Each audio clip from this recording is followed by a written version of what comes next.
Devin Nakano back again. So, founder of Y7 Chess. When we see that our king is in the center of the board here, if I place these handy dandy chopsticks here, does everyone see that the king is always stuck in a 3x3 box? Do you see it? He's stuck in these specific squares because the king is so slow, it can only move in one direction, one square at a time. So in order to checkmate our opponent, we need to attack all of these 9 squares when the king is in the center of the board to finish the game.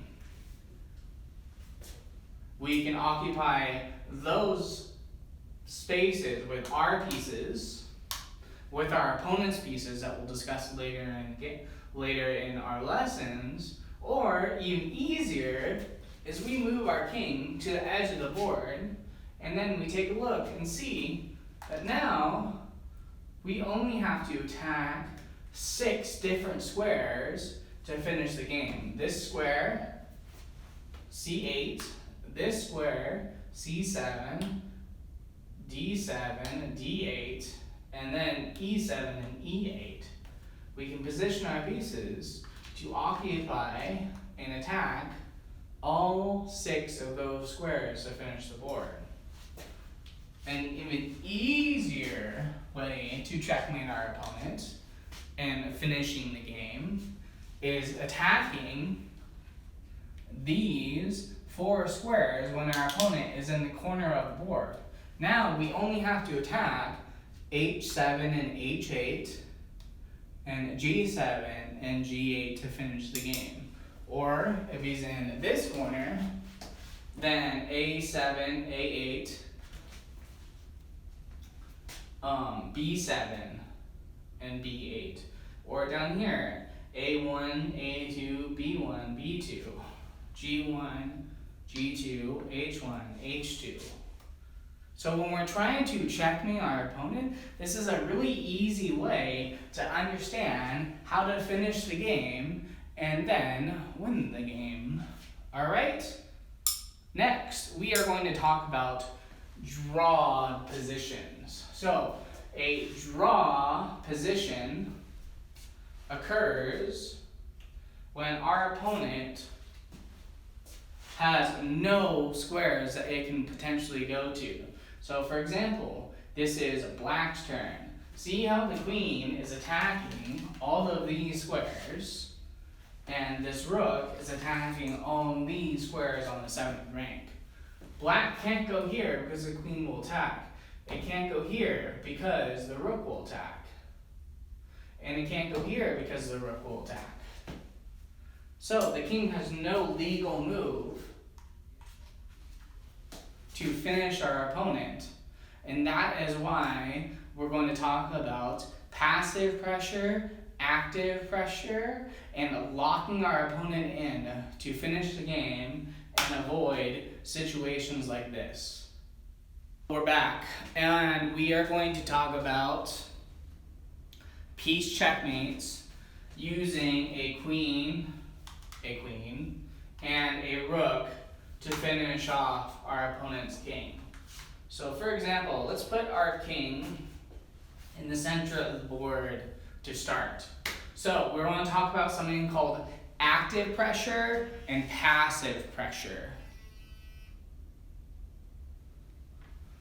Active pressure occurs when we are actively checking our opponent, forcing our opponent to move out of the way. Passive pressure occurs when we are moving our piece into a position and forcing our opponent to go in a direction of our choosing.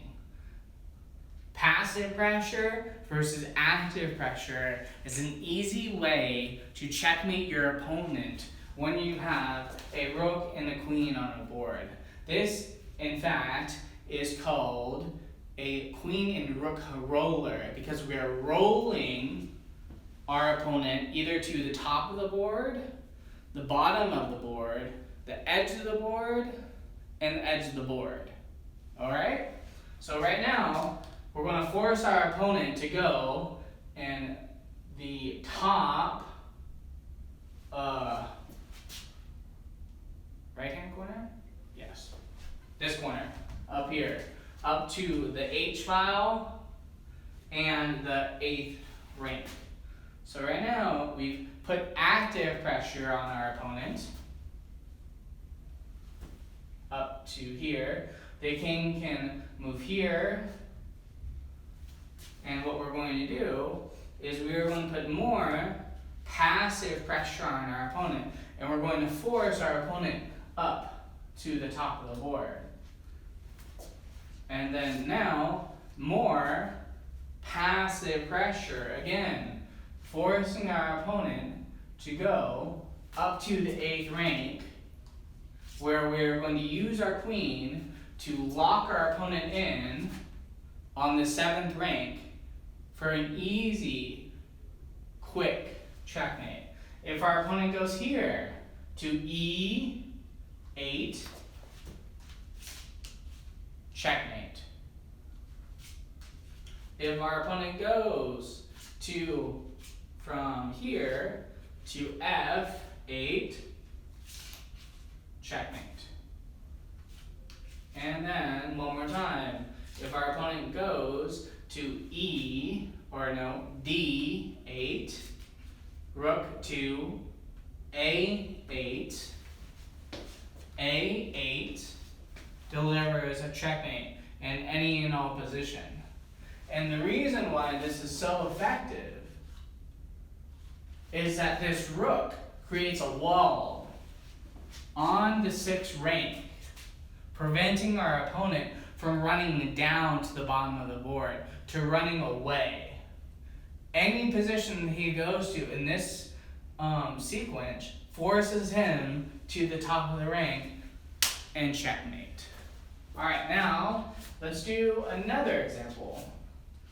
So let's put our rook here, or our queen to C8, and then let's put our rook to H2.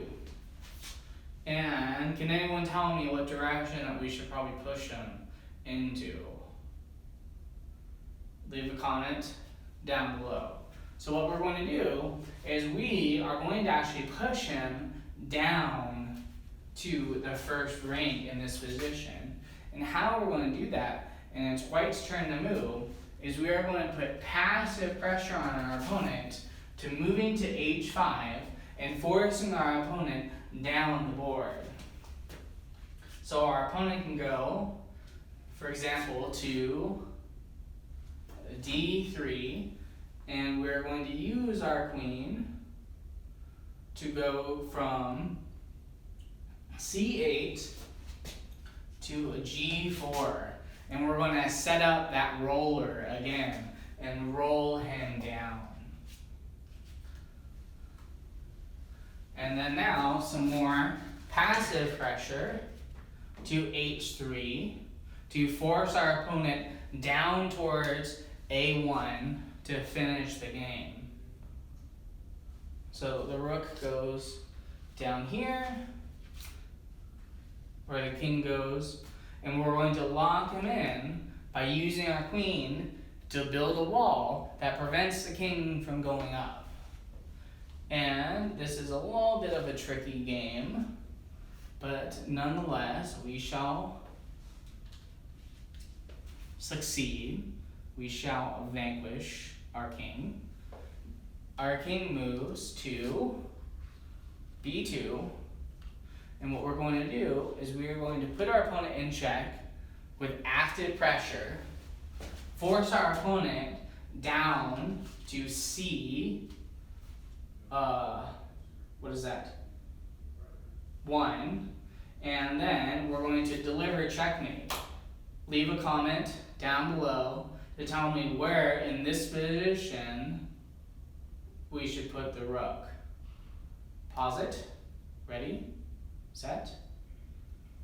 It is in fact Rook to c3 delivers checkmate, because the king can't move here because of the king, it can't move here because of the queen, it can't move anywhere on the second rank to deliver that checkmate to our opponent. So,